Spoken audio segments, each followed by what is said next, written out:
Having worked in the fitness industry for quite some time now, I get asked a lot of crazy, bizarre questions, a lot of really good questions, but one of the most common questions that I get asked all the time is how fast will it take me to lose X amount of weight?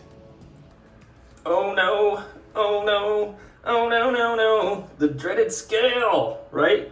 Needless to say, losing weight has never been easy. Otherwise, I probably wouldn't have a job.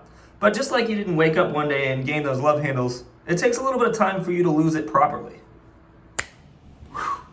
Whatever reason is that you want to lose weight, you got to keep in mind that there's a timeline that it's going to take to do it. Whether you're trying to lose it for a special event such as a wedding, or you're just trying to look good for yourself, you got to keep in mind that it doesn't happen overnight. So there's a few things that you got to do in order for this to happen.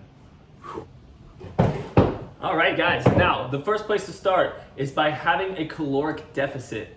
No matter what you do, the only way you're going to lose that weight is that you are burning more calories than you are bringing in.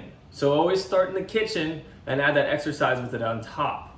On average, you'll need about 500 to 1,000 calorie deficit a day in order to start losing that weight. Now, burning 500 calories just by taking your diet out of it is gonna be a little bit harder for some people. So instead of just focusing on that diet necessarily, maybe break it down so that you're burning 250 calories from exercise, and you're just decreasing your calorie intake by 250 as well. So that way you still have a 500 calorie deficit at the bottom side, and then up to 1,000 calorie deficit, making sure that you're not overdoing it.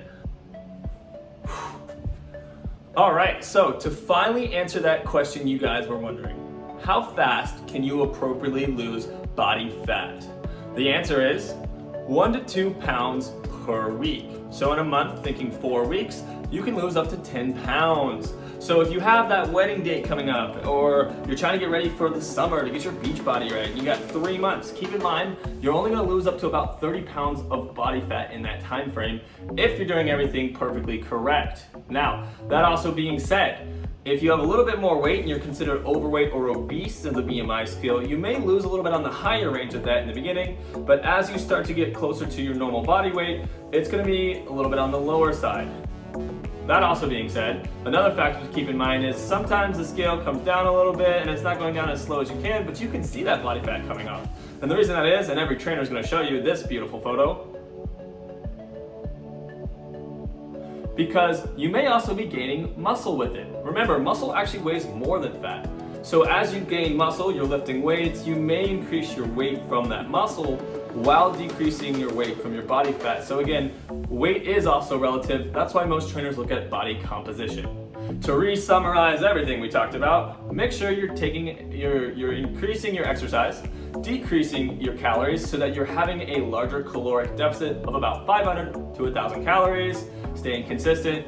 You should be getting about 4 to 5 days of exercise with about 2 to 3 days of rest in order for you to reach those goals. Tune in next week, guys. The next common question I get asked as a trainer is how long is it going to take me to lift X amount of weight or gain X amount of muscle?